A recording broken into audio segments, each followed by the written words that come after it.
Hello everyone, एक बार फिर से आपका स्वागत है। आज हम पढ़ने जा रहे हैं वस्तुओं को आवेशित करने की विधियां, अर्थात मेथड ऑफ चार्जिंग। तो यहाँ पर चार्जिंग की हम 3 विधियां पढ़ेंगे। पहली विधि होगी charging by friction, charging by conduction, charging by induction.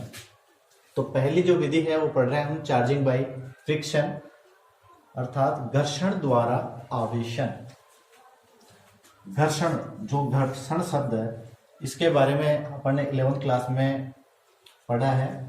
दो वस्तुओं को रगड़ना, ये पहली वस्तु है कोई मान लो, और इस दूसरी वस्तु के साथ में अगर इसको रगड़ करेंगे तो इसको हम क्या कहते हैं, घर्षण।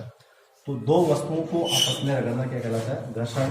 और घर्षण द्वारा आवेशन को क्या कहेंगे, घर्षण द्वारा आवेशन। अर्थात दो वस्तुओं को रगड़ने पर आवेशित होने की प्रक्रिया को घर्षण द्वारा आवेशन कहते हैं। ये इसकी परिभाषा हो जाएगी।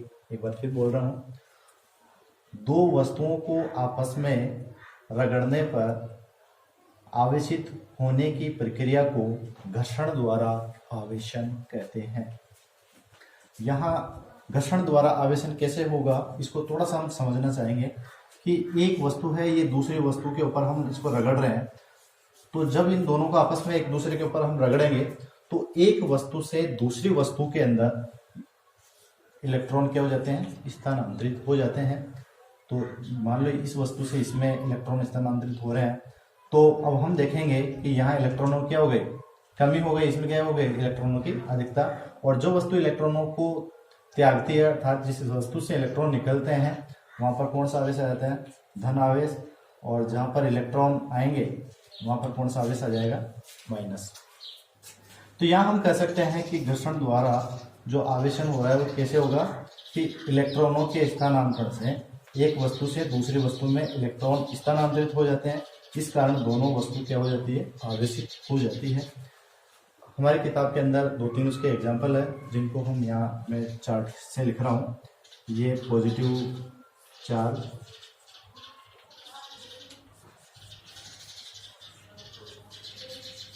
और इधर लिख देता हूं नेगेटिव चार्ज।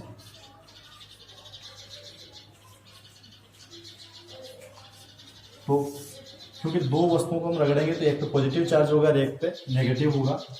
तो कांच की छड़, कांच की छड़ को हम रगड़ते हैं किससे, सिल्क से, रेशमी कपड़ा से।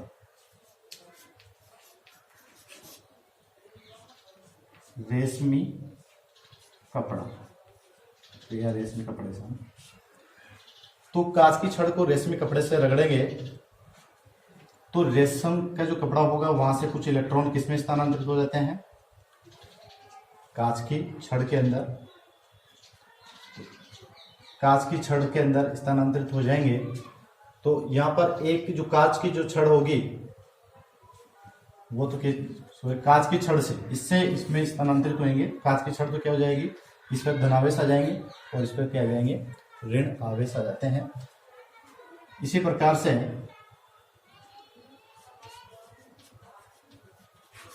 बिल्ली की खाल,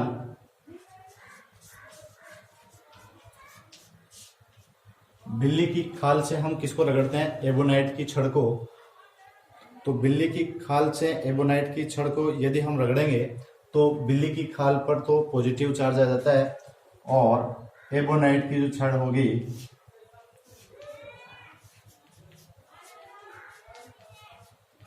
एबोनाइट की छड़ कैसे रहती है, वो नेगेटिव चार्ज हो जाती है। और एक इससे पहले हमने स्टार्टिंग में पढ़ लिया था कि आवेश की खोज के बारे में हमने देखा था। एम्बर जो था, एम्बर को हमने किस से रगड़ा था,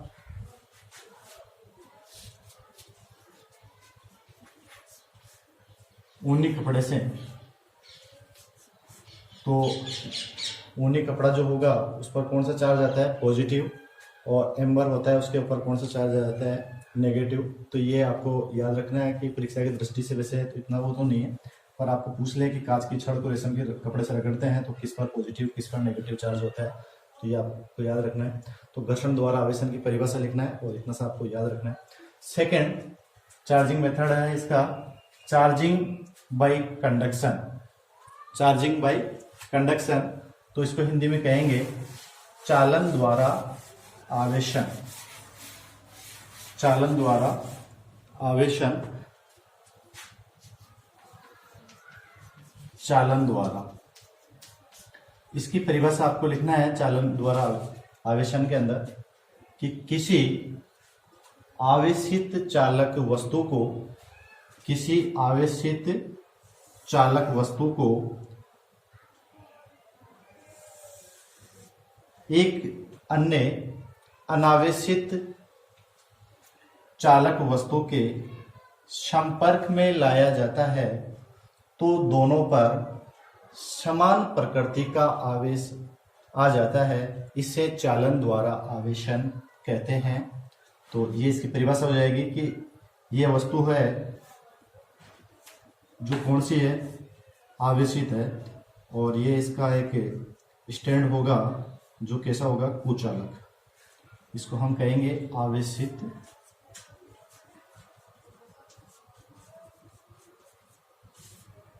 पिंड या वस्तु कह सकते हैं, पिंड कह देते हैं।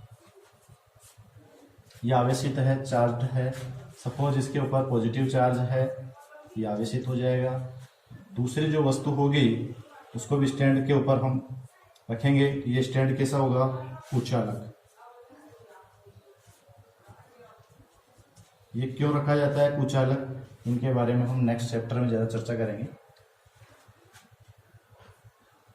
अब ये आवेशित वस्तु है, इसको अनावेशित वस्तु के हम से संपर्क करवाते हैं। संपर्क का मतलब इनको आपस में हमको स्पर्श करवाना है। तो ये पहले तो कैसी थी, उदासीन, ये अभी है उदासीन, क्योंकि ये आवेशित है और ये कैसी है, अनावेशित या उदासीन। जैसे ही इसको संपर्क करवाएंगे दोनों को, तो ये हमने इसको संपर्क करवा दिया सपोज, तो हम इसको संपर्क करवाएंगे तो यहाँ क्या होगा, उस मेन चीज वही है, उसी को हमको समझना है कि यहाँ पर मान लो पॉजिटिव चार्ज था और ये जो उदासीन वस्तु है, उदासीन वस्तु का मतलब ये नहीं है कि इसके ऊपर बिल्कुल चार्ज नहीं है, अर्थात इस पे चार्ज तो है लेकिन वो चार्ज कैसा था, बिल्कुल बराबर था। जैसे पॉजिटिव चार्ज अगर इसमें 3 है तो 3 इसमें कितने होंगे, नेगेटिव। तो ये क्या कैसी होती है, उदासीन। और जैसे ही इस आवेशित वस्तु को इसके संपर्क में लाएंगे तो ये जो पॉजिटिव चार्ज है इसके अट्रैक्शन के कारण यहाँ पर क्या जाएगा, आकर्षण बल के कारण इसके पास में आ जाएगा, माइनस चार्ज हो जाएगा और इधर ये जाएगा पॉजिटिव चार्ज। अब ये जो नेगेटिव चार्ज इसके स्पर्श हो रहा है, यहाँ ये आपस में क्या हो जाते हैं, उदासीन। या हम ऐसा भी कह सकते हैं क्योंकि ये जो पॉजिटिव चार्ज है और जो नेगेटिव चार्ज है ये यहाँ से ट्रांसफर हो जाते हैं किसके अंदर, इस पॉजिटिव चार्ज के अंदर। और पॉजिटिव चार्ज के अंदर ये ट्रांसफर होकर के उनको क्या कर देते हैं, न्यूट्रल, उनकी बराबर संख्या के अंदर उनको न्यूट्रल कर देते हैं। और अब इनको अगर हम अलग अलग करते हैं तो यहाँ पर जो चार्ज बचेगा वो कैसा होगा, शेष चार्ज बचेगा वही रहेगा। तो ये जो शेष चार्ज है वो यहाँ पर बचता है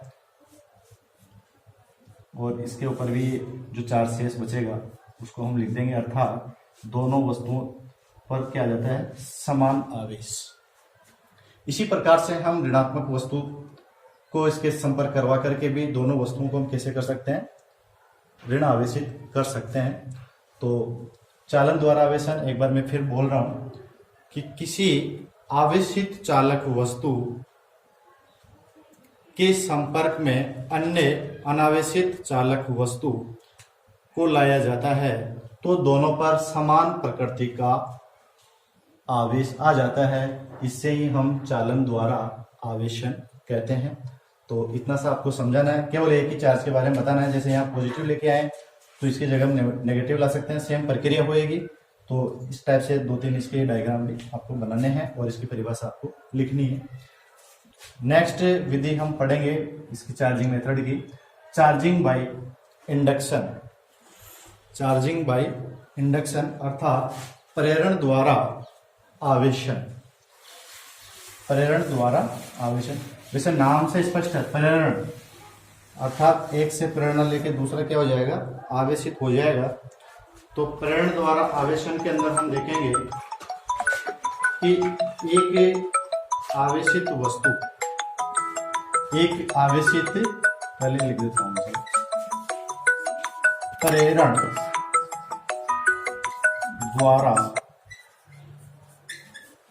आवेशन,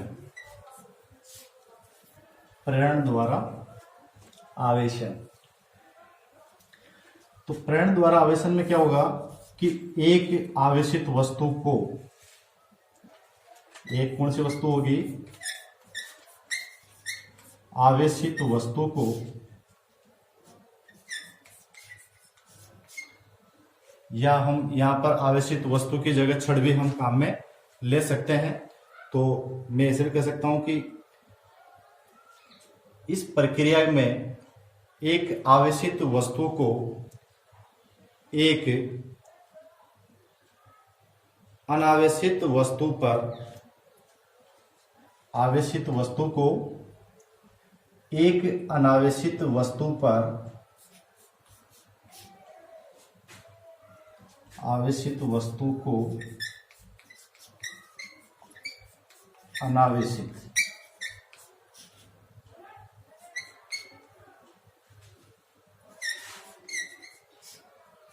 वस्तु को स्पर्श किए बिना ही, दो वस्तु वही लेंगे, सेम प्रक्रिया है। वहां तो हमने क्या किया, दोनों को संपर्क करवाया, दोनों को। यहां हम संपर्क नहीं करवाएंगे। अर्थात एक आवेशित वस्तु, जो उसको डायग्राम से हम पहले समझ लेते हैं थोड़ा सा इसको। ये कि आवेशित छड़ है या वस्तु है, जो हमने एक छड़ लिया है, इस पर है पॉजिटिव चार्ज, ये एक आवेशित वस्तु हो गई, ठीक है, छड़ जिसको कह रहे हैं। एक अनावेशित वस्तु, पहले अनावेशित वस्तु को रखेंगे हम, तो ये अनावेशित वस्तु भी यहीं रख देते हैं, ये अनावेशित वस्तु है, ये कुछ अलग स्टैंड के ऊपर होगी, इससे दूर है पहले। अब इसके पास में इसको लेकर के आ रहे हैं, लेकिन इसको क्या नहीं करवाना, हमको स्पर्श नहीं करवाना। तो आवेशित वस्तु को अनावेशित वस्तु से स्पर्श कराए बिना ही इसे आवेशित करने की प्रक्रिया को क्या कहेंगे, प्रेरण द्वारा आवेशन कहते हैं। तो कैसे ये इस आवेशित होगी, ये इसको पास में यहां लेकर के आएंगे, तो ये जो वस्तु है, अनावेशित वस्तु है, ये भी क्या होती है, अनावेशित, या उसको भी हम क्या कह सकते हैं, उदासीन, न्यूट्रल इसको हम कह सकते हैं। क्या कहेंगे हम इसको, न्यूट्रल। तो इस पर न्यूट्रल होगा, तो यहां पर भी आवेश तो है पहले से, लेकिन दोनों बराबर है, इसलिए इसको हम क्या कहेंगे, उदासीन। जैसे ही इसको इसके पास में लेकर के आते हैं, इस वस्तु को इसके पास में लेकर के आते हैं, उदासीन वस्तु के, तो इसके ऊपर पॉजिटिव चार्ज हम मान रहे हैं, इस छड़ के ऊपर। तो इसका जो शिरा होगा इस वाला, तो यहाँ पर कौन सा आवेश आ जाएगा, नेगेटिव चार्ज आ जाता है, और दूसरा जो शिरा होगा उसमें क्या आ जाएगा, पॉजिटिव चार्ज। ऐसा क्यों, क्योंकि ये जो छड़ है, हम अनावेशित वस्तु के पास में लेके आ रहे हैं, ये इस छड़ के ऊपर पॉजिटिव चार्ज है, और इसके ऊपर जो चार्ज होगा वो न्यूट्रल चार्ज अपन कहेंगे, न्यूट्रल है क्योंकि चार्ज दोनों इक्वल है। तो ये पॉजिटिव चार्ज, इसमें से क्या नेगेटिव जो चार्ज होगा, उनके मध्य क्या होगा, आकर्षण बल लगेगा। आकर्षण बल लगेगा तो ये इसकी तरफ आ जाएगा, अर्थात ये जो चार्ज होगा ये क्या हो जाएगा, बाउंड हो जाएगा। ये बाउंड इलेक्ट्रॉन हम कह सकते हैं। तो ये इससे क्या है, बंध गए, बिल्कुल बाउंडेड हो गए। अब यहां पर ये पॉजिटिव चार्ज क्यों आया एक दूसरे सिरे पर, क्योंकि इन दोनों के मध्य, जब एक तरफ ये सारे एक तरफ हो जाएंगे नेगेटिव, तो पॉजिटिव इससे दूर हो जाएंगे। दूर क्यों होंगे, क्योंकि इनके मध्य भी बल लगेगा, वो कौन सा लगेगा, प्रतिकर्षण। तो प्रतिकर्षण बल के कारण ये दूर दूर हो जाएंगे, और ये जो आवेश होगा इसका विपरीत प्रकृति का आवेश के कारण ये इस सिरे पर आ जाएगा, और दूसरे सिरे पर इसका विपरीत आवेश आ जाएगा। इन दोनों के मध्य, इनके मध्य क्या लग रहा है, आकर्षण, और ये प्रतिकर्षण की वजह से, ये जो पॉजिटिव चार्ज इधर गया है, इसके प्रतिकर्षण से गया है वो उधर, ठीक है। लेकिन ये बाउंड चार्ज हो जाएगा और ये क्या होंगे, फ्री चार्ज अपन कह सकते हैं, लेकिन ये पॉजिटिव चार्ज है। अब हम इसको क्या करते हैं, बूस्ट संपर्कित कर देते हैं, अर्थिंग कर देते हैं, इसकी अर्थ कर दिया इसको यहां पर। तो अर्थिंग करेंगे तो यहां से जो नेगेटिव चार्ज होगा वो इसके अंदर आ जाएगा, ट्रांसफर हो जाएगा, और ट्रांसफर होके इसको क्या कर देगा, उदासीन कर देगा, अर्थात इनको खत्म कर देगा यहां से पॉजिटिव चार्ज को। अब जैसे ही हम अर्थिंग को भी हटाएंगे और इस छड़ को भी हटाएंगे तो ये जो लास्ट स्थिति आएगी उसमें इस छड़ को हमने हटा लिया, और जो वस्तु है हमारे पास इस पर कौन सा चार्ज आ जाएगा, माइनस। तो कितने स्टेप देखिए हमने यहाँ पर 4 स्टेप होगी। सबसे पहले एक वस्तु होगी, उदासीन होगी,